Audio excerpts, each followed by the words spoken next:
Good morning and welcome to the London Food Network podcast, powered by Embrace AI Consultancy. I'm your host, Sebastian Candelon, founder of the Fresh Fish Shop and Embrace AI Consultancy, where we help food and drink businesses grow smarter through automation and AI. This podcast is about honest conversations with people shaping the future of food and drink, the founders, creators, and innovators who are redefining what quality, connection, and experience mean in today's market.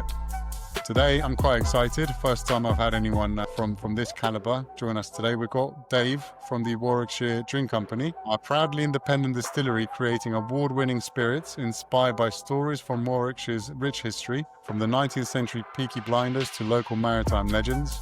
Each gin tells a story, crafted with care, authenticity, and a sense of place. We'll talk about the art of small batch distilling, the challenges of growing a craft brand in a market, and how Dave and his team have turned local heritage into a thriving, experience-led business. I hope I got all that right, Dave. How are you? Yeah, I think, we do. Yeah, we do a lot of things now. Making gin's just one of them. Yeah, I love what you've diversified into. We were just talking now about your experiences. That kind of really took a lot of my attention because it's such a great thing to offer people is not just the product, but everything around it. Yeah. You say you're very busy with that as well. So tell us, I guess tell us from the beginning, why gin? How did it start and that journey? Yeah, so I sold a logistics company in 2018 in the January. I finally went through, and then, doing what you do, not a lot. And then I've lived sort of in Leamington and Warwick area for about 30 years. Well, I keep saying 30 years, it's a bit longer now.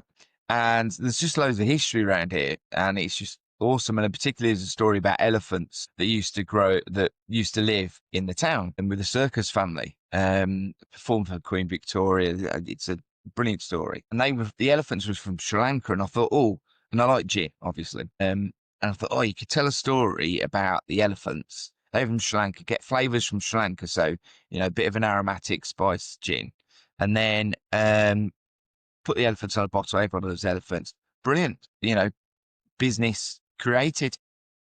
But my fundamental issue with the business plan is I didn't know how to make gin, which is a bit of a drawback with that. I kind of held the thought, and then I was in Tenby in Wales later on in the year. And this guy had got a gin shop, and I sort of levitated towards it, went inside, and he'd got loads of different gins from all over, but he'd got a table set up selling Tenby gin. So I started chatting to this guy, and I said, is this your gin? Do you make it? He went, oh no, bloke down the road does it. I was like, right. So the light bulb went off. Phoned bloke up down the road. His name was Alex. And then went from there, really. I met this guy in September. By October, I'd created the company name. And by sort of late November, I'd got 2 products that we were just literally going in a local market and trying to sell to local shops and stuff. So he made the first few batches for us. And then by the time we got to the end of 2019, we were doing okay. I thought, this is quite good. And then, so we got the premises that we're in now and got the keys just in time for a pandemic. Nice. January 2020, that was. We got the key. Or was it February? We got the keys for this. March was lockdown. So we ended, the first thing we ended up making in Leamington was 6,500 litres of hand sanitizer. So we didn't actually make any gin to start with. So, yeah. And then we kind of bumbled on for a couple of years with rubbish, treading water, doing what you can, diversifying.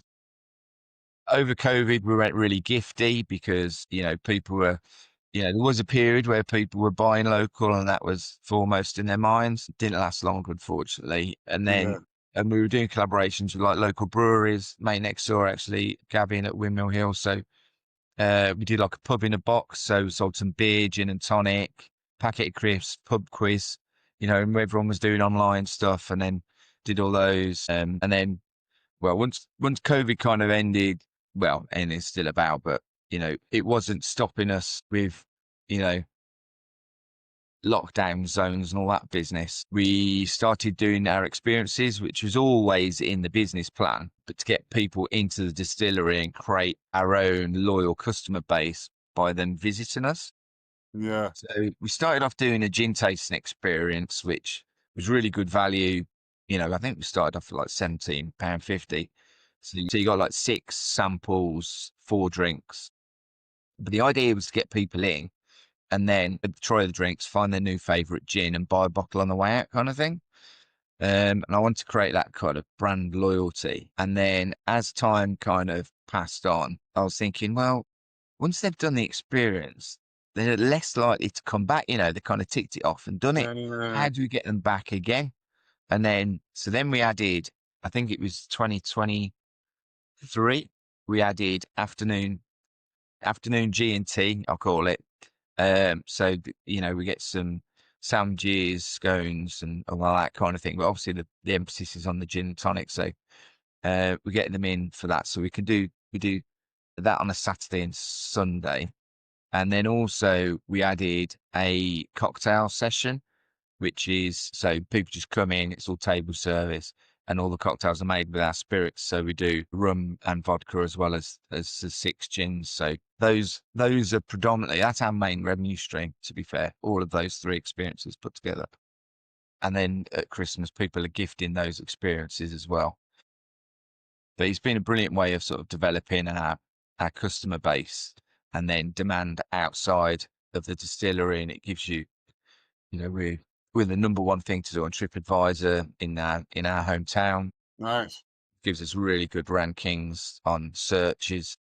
We get people from literally all over the world coming to visit us. We've had plenty from Europe, South America, Brazil, Venezuela, Peru, Wow. New Zealand, Australia, Russia, Ukraine, not on the same session. North America, Canada, everywhere. It's really cool. And we get to Nice. meet loads of different people. Yes, we do get local people as well, which is, they're probably still they're our core customer base, because when we go out and we do other things, so the experiences, that's our main thing. And then over the last few years, I've tried to add something each year as well. So in 2024, we built a mobile pub, as you do, which is a 7.5 meter trailer. Wow. And we've got 9 beer lines on there. Obviously, we sell our spirits, but we only sell local products. So all the tastes of Warwickshire, so a local cidery, we've got local breweries. We buy the beer from 2 different breweries, and then we've got a local winery as well, where we get the wine from. So it just really sort of reinforce that buying local. Cool. And we're independent, really. I'm a champion of anybody supporting local businesses and independent businesses. And then this year, our project was ready to drink cans. So that's a growing market. Yeah. And we created two of our gins in cans with gin and tonic. So they're going really well now. I've got them in a local train station, local theatres going to stock them, I think, as well. And all our regular stockists, so sort of more the independent farm shops and those kind of guys.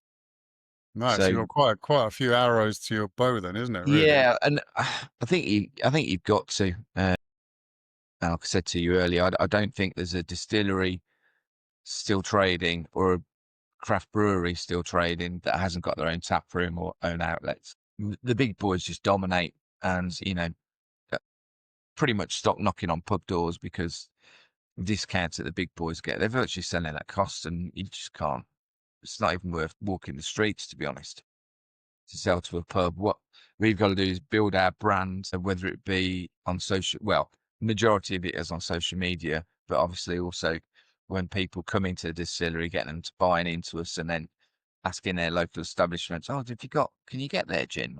And that's what it's all about. It's creating that demand, but it's to slow bake. I think you've got to, doing it organically is the more sensible and sustainable thing to do. Yeah. If Yeah, you're going to tricky. Very competitive market, absolutely, isn't go, it? it's insane. It's insane. I think in 2023, I got offered 3 other distilleries to buy, because they're just all packing up. It's unbelievable.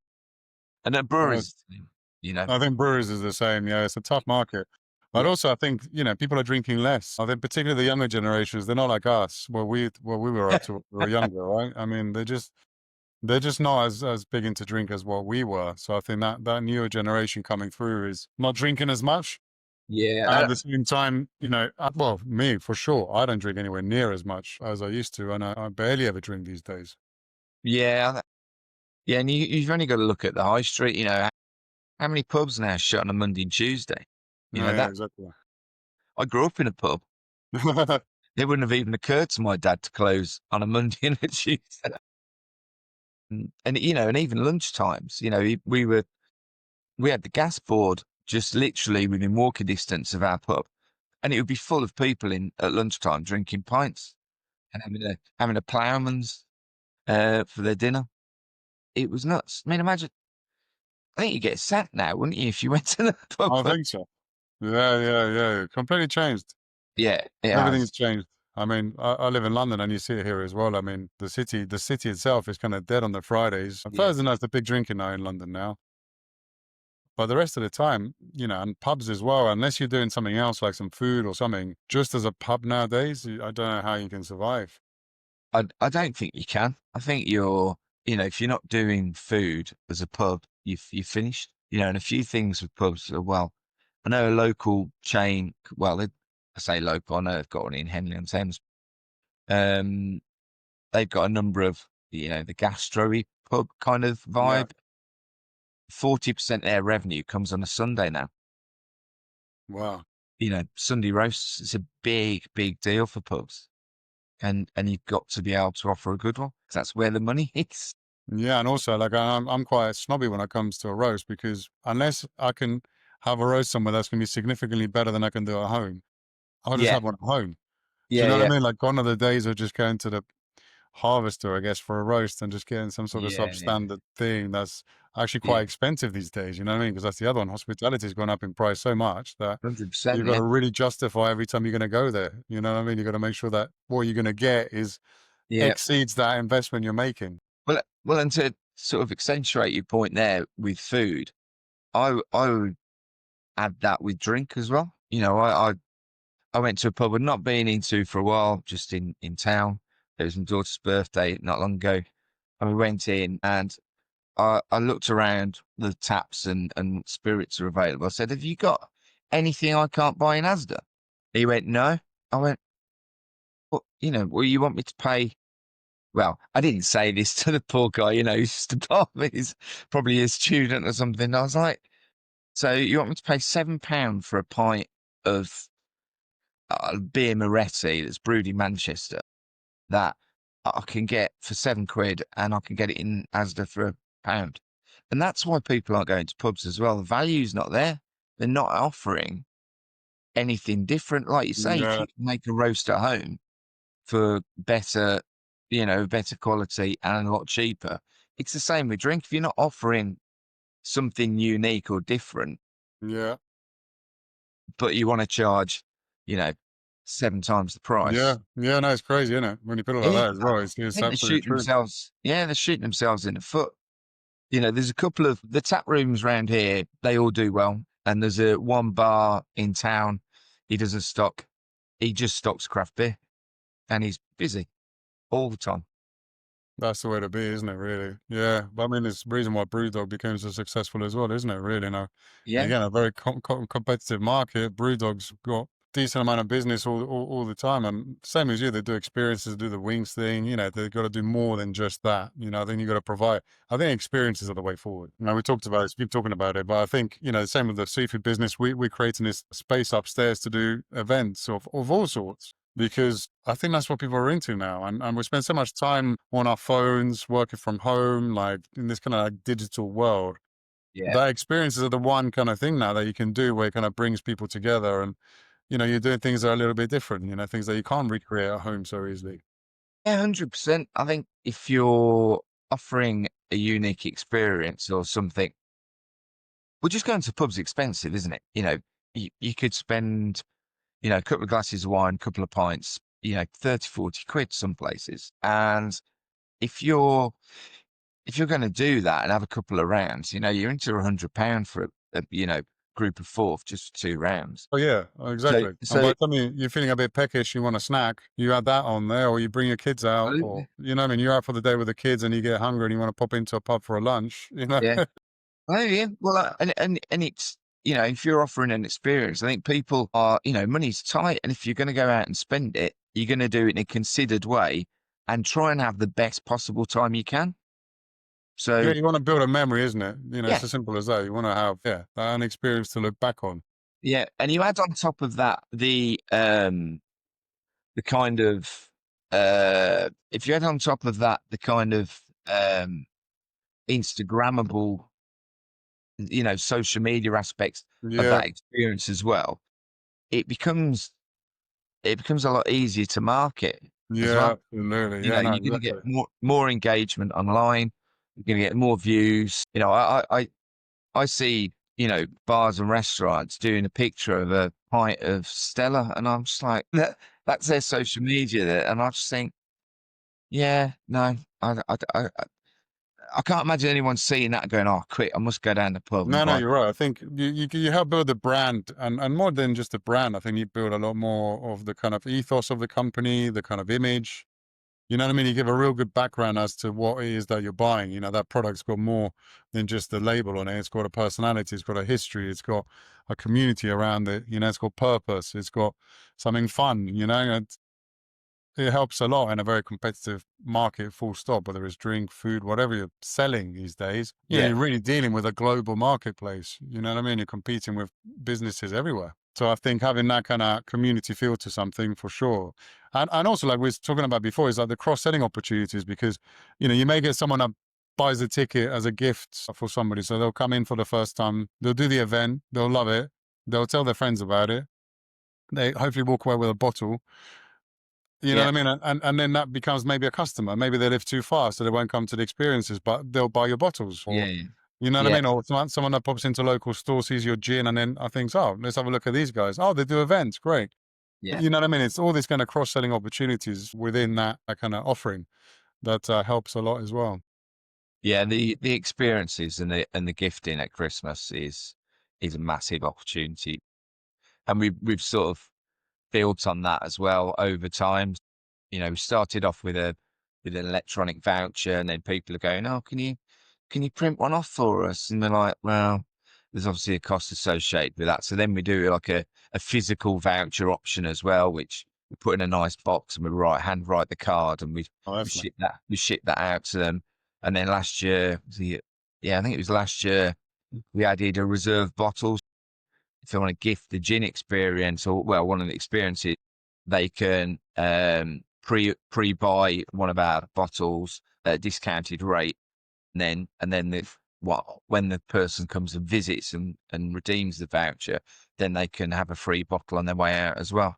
Nice. It's not free, obviously, it's been prepaid, but those kind of and Nice. giving all these kind of options to people, it's just, and a lot of it comes from customers asking us, oh, can you do this? And we're like, actually, yeah, we can. And then working out through the website and what tools we've got available to us, how we can create that extra service or added value. And then, they all, Nice. No, absolutely. I think you're quite clever in what you've done there. Really, it's nice. I think, and focusing on what people want. So that's the way forward, isn't it? Really, because you can have the best ideas in the world, but if people don't want that, then there's no point even well, thinking about it. yeah, I mean, I'm not talking down our products, they're great gins, but we've ran a number of campaigns and ads, whether it be on Google and Meta, and they just don't convert. And it's the same with the experiences. Once we advertise those, people buy it. That's what people want. So that's what we've emphasized on. People want the experiences. They want to come. They want to come here and see what we do and how we do it in that thing. So yeah, and it is really good. I mean, I don't know how many gin experiences I've hosted.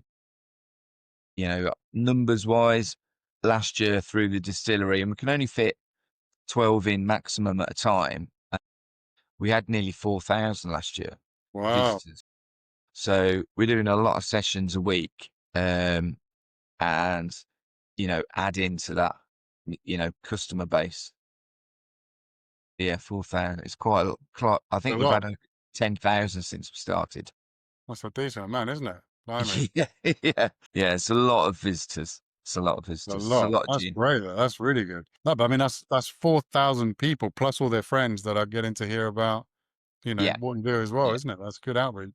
And I think one of the things I learned years and years ago, and not that you can't always implement it, but is to undersell and over deliver. I think it's really important, Yeah.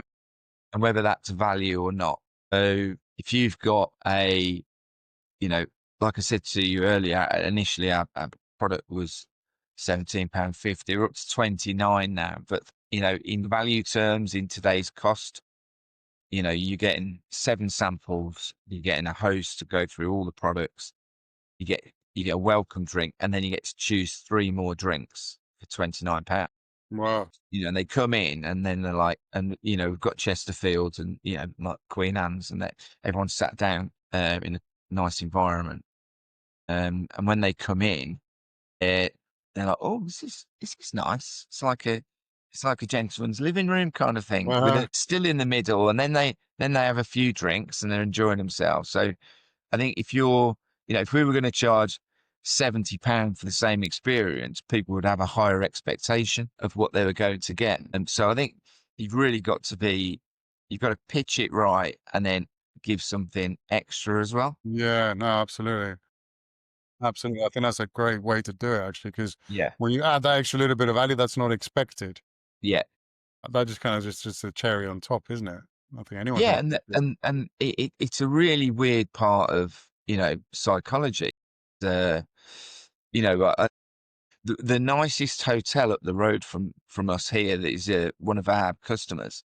I mean, it's stunning hotel, but because it's quite expensive, their TripAdvisor reviews, I thought I'd be like 4.9, 4.8.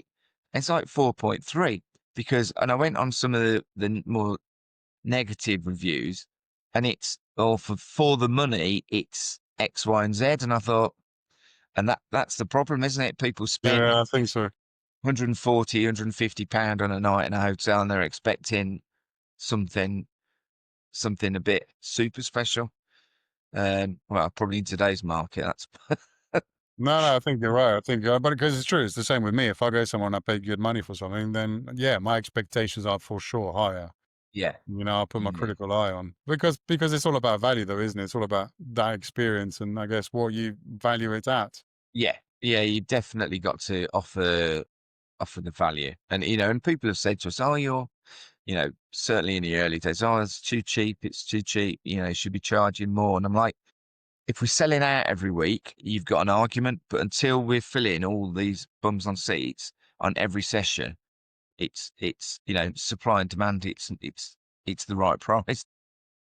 Yeah, no, I think you're right. I think it's better to have a busy place at a lower price point Yeah, than an empty place at a high. You know what I mean? Especially in food and drink, I think the turnaround is very important. Especially to manage stock, to manage everything really. You know what I yeah, mean? The and experience is much better, as in you're better off to sell out an event and have a full room than 2 or 3 people there. It just makes it awkward. well, I mean, sometimes we do end up running a session with 2 or 4 people. And we'll do that. And, some people find it a bit awkward, but some people don't. It depends how chatty they are. But, yeah, and like you said, I think the fuller the space, the better the experience for everybody. Yeah, Not only that, it's always a marketing opportunity. yeah, You know, Anybody that comes through the door, regardless of their reason, it's potentially another customer, and they might tell their friends, or buy a gift, or buy an experience as a gift, or it's always a sales opportunity for anybody that comes in the premises. and what do you do? Like, what's your kind of strategy now for going forward then? Is it gonna be more experiences coming through, bigger premises to do more of it? You wanna continue to sell to, like, bars, retail?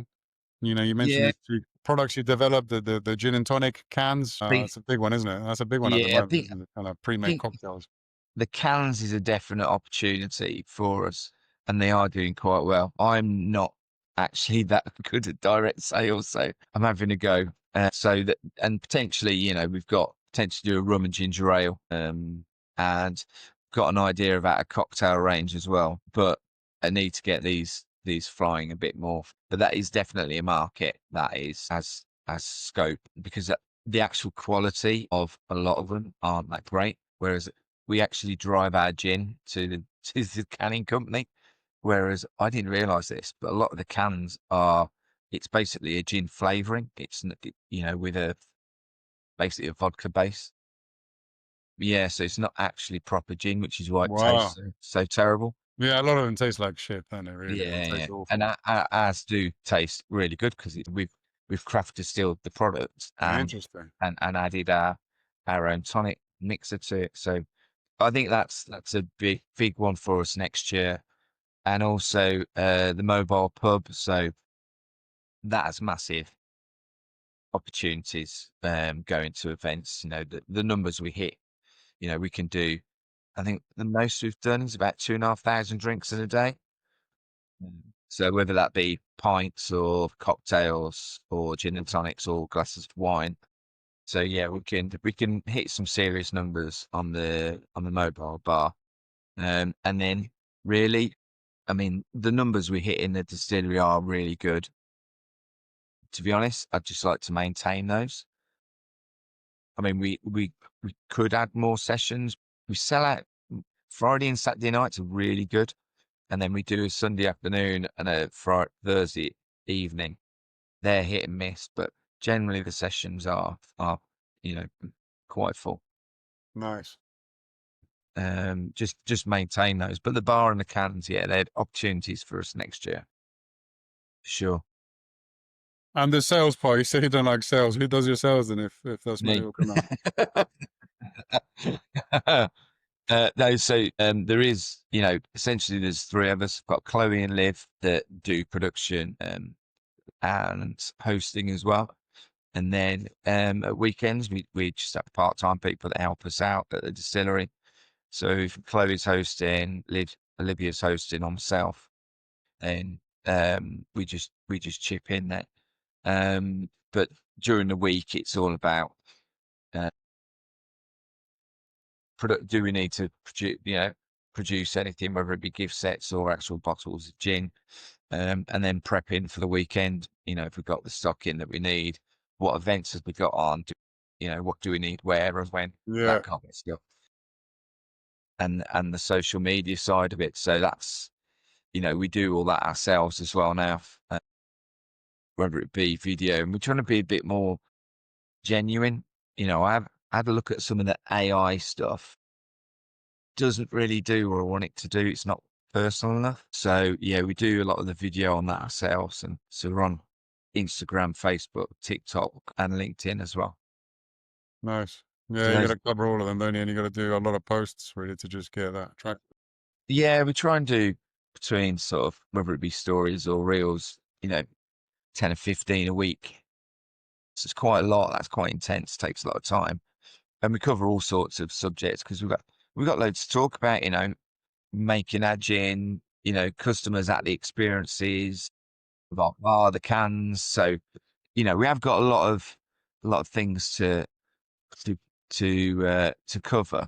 And sometimes, I think, are we too spread? But I think, it's just good fun and keeps people engaged. If we're not, if we putting a bottle of gin and a glass of gin and tonic on a reel every 10 minutes just gets a bit samey and boring, doesn't it? Yeah, absolutely. Yeah. We've just started doing this. I mean, it's only a bit of fun on the gin tasting, but I've called it the Elephant Challenge. So obviously we've got the story about the elephants, and bought this stuffed elephant and said, "Oh, can you pick one person from each session and get them to throw it into an ice bucket, but don't tell them that." And I say, "I'm going to give you a free bottle of gin if you can get it in the ice bucket." So, "Oh yeah, yeah." And obviously they've had a couple of gin and tonics, so they're all raring to go. And then as soon as they throw it, I knock it out of the way or an equivalent. And obviously everyone laughs, and it's just a good bit of fun and Nice. something to keep them going. And we do give them a miniature just for being a good sport, because we tell them it's going on social media as well. So we've had really good engagement. I think Nice. we've done 1 or 2 weekends of that now. It's just something else. Keep get the customers involved on their experience. So, yeah, Nice. just a bit of fun. Oh, that's a good idea. I like Yeah, that. And what's your kind of like biggest challenges then? Like, what's your kind of day to day? just sales, just keeping it going. It's But when you say sales, you don't mean people coming in for the experiences, or do you mean that as well? Or do you mean sales as well? that's really good. I can't help but find it frustrating that selling a bottle of gin is so difficult. Uh, we've got a great product; they look brilliant, uh, and then you know we I struggle to get local bars and restaurants to buy it. I mean, we've got one bar locally to us that stocks us on a regular basis. Does it have to be local? Why not further afield? Well, that as well. I mean, we have got a distributor that sells our products, but they're not buying 10 cases a month. It might be 1 or 2. Yeah, because they're not pushing us to trouble. I guess they've got quite a big portfolio, isn't it? And you've got to Yeah, kind of do the legwork yourself and get your 100%. name out and get them to supply. But yeah, Yeah, and it's tricky. It's tricky. Like, and to employ a salesperson is like so yeah, costly. You've got to sell yeah, so much product just to afford that. It's yeah. hard. Well, exactly. That's why I took the decision. There's only so many hours in the day. And so we concentrate on the areas that give us the most profitability, which is the experiences, the mobile bar and events. So yeah, that's and on social media selling B2C. Yeah. Well, it sounds like you've cracked the B2C side of things. Absolutely. I think you got, Yeah, it's okay. The bar, like you say, it's so difficult to get the trade sales. We might make 4 or 5 quid on a bottle of gin, and if the bar's buying 1 bottle a month, for us to go out and walk the streets and knock on doors, and it's just not it's just cost not worth the effective. time. Yeah, for sure. It's really not. So that's why building up our customer base is so important. On our social media, I think Instagram just short of 5,000 followers, Facebook's drifting towards 7,000. So once you get those numbers up to a certain amount, you get more visibility, and it's you know they're they're not just B2C. They're people that work in pubs, that Yeah, of manage course. hotel bars, that manage restaurants and those kind of things. And I think once you get to a certain point, then they'll start. It's like the whole kettle crisps, wasn't it? Yeah, He built up a brand and waited for the supermarkets to come to him. And then yeah, yeah. yes, it's a slow bake, but you kind of got to do that, because otherwise it's a massive gamble. You're going to spend a ridiculous amount of money on a punt, whether you're going to make it or not. And the step up costs associated with that in production volume frightens the life out of me. Yeah, it's the same with it's the same with us. We got to a point where, actually, thankfully for us, we got to a point where we're kind of like, good. We got UK-wide coverage. You can see our products everywhere. But yeah, I'm petrified of the next step, which I don't really want to do, because if the next step for us would be like supermarkets, and I feel that once you get to that, it's like just changes the business. It becomes something that's no longer Yeah, your baby. You know what I mean? It becomes a machine that's going to put products on those shelves. That's what it becomes. And I just don't know. For me, yeah. it's like, Well, the margin's so low as well. And yeah, I know the volume's there, but the step up cost for us and the yeah, I just, yeah. Yeah, no. same with us. We need much bigger premises, more staff, more machinery, more everything. But you know what? I think that's okay. The other reason I Yeah, want to talk about, because so many people are like, you got to get to supermarkets. Everyone's so focused on supermarkets. And I'm like, listen, why? There's enough independent stores out there nowadays to give it, yeah, if you got the right distribution, you can make for us, we made a very successful business without being in the supermarket shelf. So, you can do it. And we do okay. I'm not but a also millionaire, but that's not my goal anyway. Like, my goal it, is just to, create a good you're product that I'm keeping your proud of. exclusivity a bit as well. Yeah. I think once you know, there are other craft distilleries, I won't say who they are, but have gone for it, if you like, and now they're in Costco. And I'm like, I don't want to be in Costco. No offense to Costco, but there's a particular, it's a race to the bottom then. And Yeah. I don't want to be involved in that. No, but like you said, you don't go to a local pub and then you're still going to keep it coming back. The fact that they've got generic things there. And if you become one of these generic brands, then again, there's nothing unique about people picking you up on the smaller Exactly. retail stores. Do you know what I mean? And also because their price point is obviously going to be lower than what that retailer is going to charge. Yeah. You know, because it's Yeah. a different business model. Yeah. I mean, I think some of my, I don't whether I was too aggressive, but with some of the cafes with the cans, and I was struggling to get my cans into these local cafes, and they were selling another product's gin and tonic in a can. And I said, "Can you sell anything in here cheaper than Asda?" And he went, "No." I went, "Why are you competing with them then?" I said, "Because you're selling the same stuff Yeah, that exactly. Asda have got." And he was like, "Oh yeah." And they ended up stocking it. I went, "Oh, it's selling really well, your cans, because they look really cool." So I am brilliant, thanks. Right. Oh, that's good though. That's a good story there to copy and paste to other places, isn't it? Yeah, that's right. So what's made it all worth it for you in that case, Dave? I mean, you know, it's obviously a challenging industry to be in, and you've come through some adverse Yeah. times as well. I mean, if I knew what I knew now that when I set it up, I probably wouldn't have done it.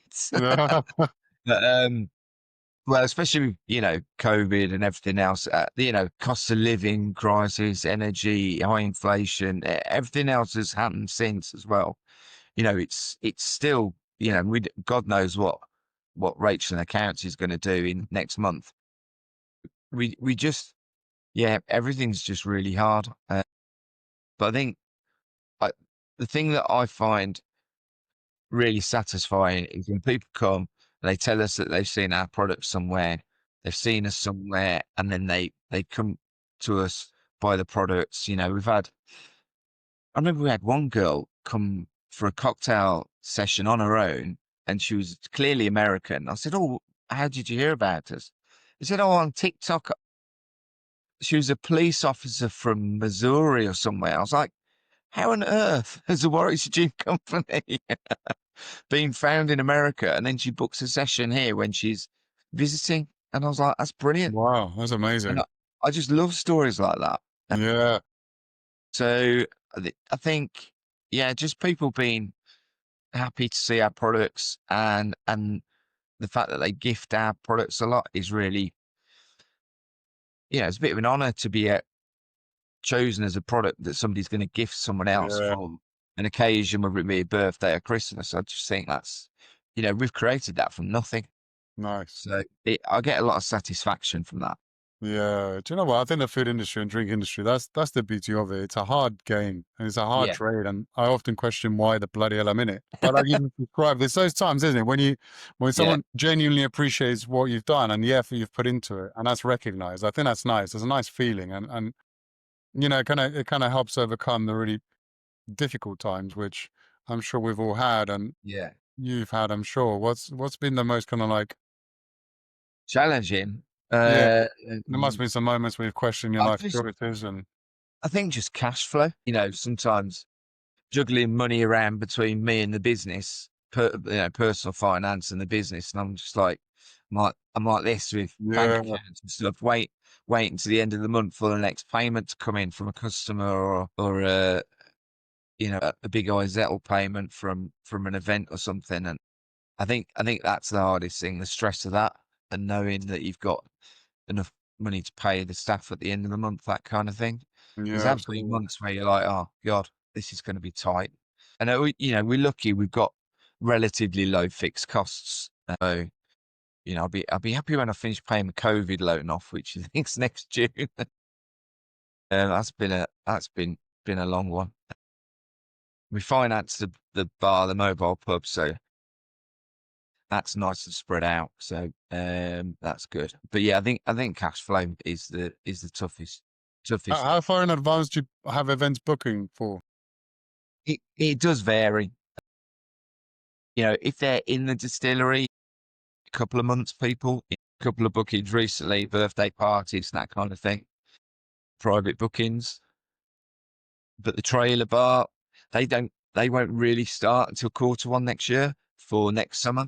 Yeah, So yeah, obviously a lot of them are outdoors. I mean, we've got one more in December. We'll go out because we sponsor a local boxing gym, and they have a fight night once every sort of 3 or 4 months, and we turn up with the bar and support that. nice. Probably 150 people, about 15 fights going on. So yeah, it's pretty cool. Other than that, yeah, the bar won't start getting booked up until the start of next year. I've already started making more inquiries because I think we're in our second year of the bar this year, so we know what we're capable of, size events we can cope with. We don't want to be, a main bar at a ridiculously sized festival like Glastonbury. We'd probably be more in the corner somewhere of a quiet part of Glastonbury. Somebody wants some craft products as opposed to, some fast moving stuff. It's horses for courses, isn't it? Trying to work out where you best fit. Yeah, I think we know absolutely. where we are with that. Well, Dave, it's been brilliant to hear your story from the roots of Warwickshire to the bottles on the shelves and the experiences you created at the distillery. I think what stands out is how much passion you've got and the storytelling that goes into everything you do. Thanks. I think it's quite impressive, and I think to manage all of what you're doing with a fairly small team, considering what you're doing, is incredible. Yeah, I think I wish you all the best. I think it's Thank brilliant, you. and I look forward to connecting with you to maybe do some shared events once we've got our event space set up and running. Yeah, sure. And yeah, thank you, listeners, for tuning in for this podcast. And of course, if you like it, please share it, subscribe, and pass it on. And that's it for this one. I'm Sebastian Candelon, host of the London Food Network podcast. And before I go, actually, Dave, just tell everyone, where can we find you, by the way? Because this is a good time to. So we have got our website. It's warwickshiregincompany.co.uk, where all our experiences and products are. And socials, Warwickshire Gin app. It's either Facebook, TikTok, Instagram. We're on LinkedIn as well. So any of those 4 platforms we regularly post what we're up to. Sometimes I put my thoughts on about what's going on as well in the world of the Warwickshire Gin Company. Some are interesting, some not so. But yeah, follow us on those, and yeah, come and visit us when you're in the area. Nice, I definitely will. And I look forward to connecting with you on some shared events. So that sounds fun. Yeah, cool. Thanks, Dave. No worries. Cheers, Sebastian.